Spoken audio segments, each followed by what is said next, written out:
El grup es va formar a l'octubre del 2016 a la Festa d'Economia Social i Solidària que es fa aquí a Fabra i Cots. Sostre Cívic, la cooperativa Sostre Cívic va fer una dinàmica perquè l'Ajuntament anava a convocar el primer concurs de solars de Barcelona. Van guanyar el concurs i van començar tot el camí que hem fet fins a arribar a poder viure aquí al projecte. Totes les promocions d'habitatge cooperatiu s'assemblen molt, perquè en totes hi ha cohabitatge, en totes és en cessió d'ús, és a dir, no som els propietaris, el propietari és la cooperativa, no nosaltres som els usuaris. Nosaltres som 20 habitatges, un d'ells és pis social, que això és molt important dintre d'aquest projecte. La idea de tenir un pis en el que visqués gent que estigués en situació de vulnerabilitat, no?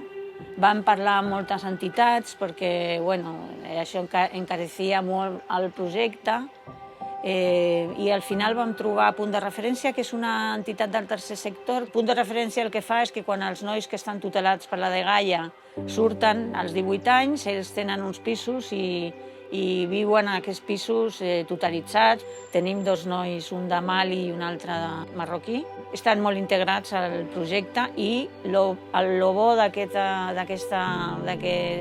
pis social és que no és un pis que tinguin un temps per viure-hi, és a dir, poden estar fins que ells vulguin.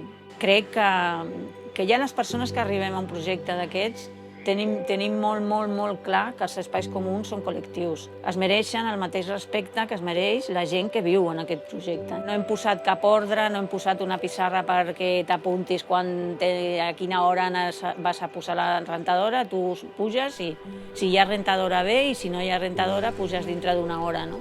I per estendre el mateix. Hi ha dies que hi ha molta roba estesa. Ho dius en el grup de WhatsApp i dius, escolta, els que teniu la roba seca, pugeu, que tinc que estendre el meu, no? I no s'ha discutit molt. Moltes de les decisions d'aquest tipus s'han pres molt orgànicament. És a dir, els nens, per exemple, van arribar i van colonitzar la sala del primer pis, que no era pels nens, i allí tenen les seves joguines i a veure, ara tenim que arribar a pactes amb ells perquè cedeixin unes franges d'hores. No sé, de vegades menys organització i més improvisació. L'Ajuntament en aquest moment està fent molta cessió de solars i farà més. Aquí, per exemple, al Poble Nou, ara mateix hi ha un moviment, hi ha unes persones que estan intentant formar grups per optar a solars que l'Ajuntament en algun moment faci la cessió. Perquè el model sigui exportable per les classes populars del país, és veritat que ara la principal barrera és l'assequibilitat. I per això estem fent molts esforços per a baixar aquestes quotes, però tot i així, al no haver-hi ànim de lucre, el cost de les promocions ja és un 30% menys. O sigui, aquesta promoció de la Balma ja ha costat un 30% menys del que hagués costat si l'hagués fet un promotor privat. Per exemple, el cas més pràctic és internet. O sigui, aquí no hi ha 28 contractes d'internet, n'hi ha un, i es comparteix amb prou ample de banda perquè tothom pugui teletreballar o les necessitats que tingui. És voler, i després estalviar, perquè clar, les aportacions inicials tens que tenir els diners.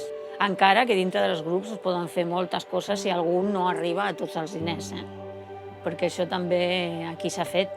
S'han fet els fondos solidaris que hem dit i persones que no arribaven, el grup ha posat els diners i la persona els retorna com pugui. Venir a viure aquí jo crec que ens ha canviat la vida a tots, però en el meu cas personal, jo vivia sola des de feia molts anys, la meva filla es va independitzar i jo em vaig quedar sola, i jo tenia la idea de que estava molt bé sola, però des que visc aquí és que no he tingut ni un sol dia he tingut ansietat, que jo tota la meva vida he tingut ansietat. Jo des que visc aquí no he pres un ansiolític, dormo com un ceporro. Pensava que estava bé, però és que des que estic aquí estic molt millor. Pensem que aquest és un model que estaria molt bé que la gent jove conegués, perquè quan creixi molt, que esperem que creixi molt, és una manera de poder independitzar-te també. Hem fet moltes xerrades als instituts. El tenir en el barri un projecte com el nostre, com la Balma, fa que la gent primer es pregunti què és això, no? Perquè ja l'arquitectura de l'espai ja fa que la gent es pregunti «esto què és?» i aquí qui viu i què fa, no? I, ostres, els somnis es converteixen en realitat, no? No és un somni, podem fer-ho, no?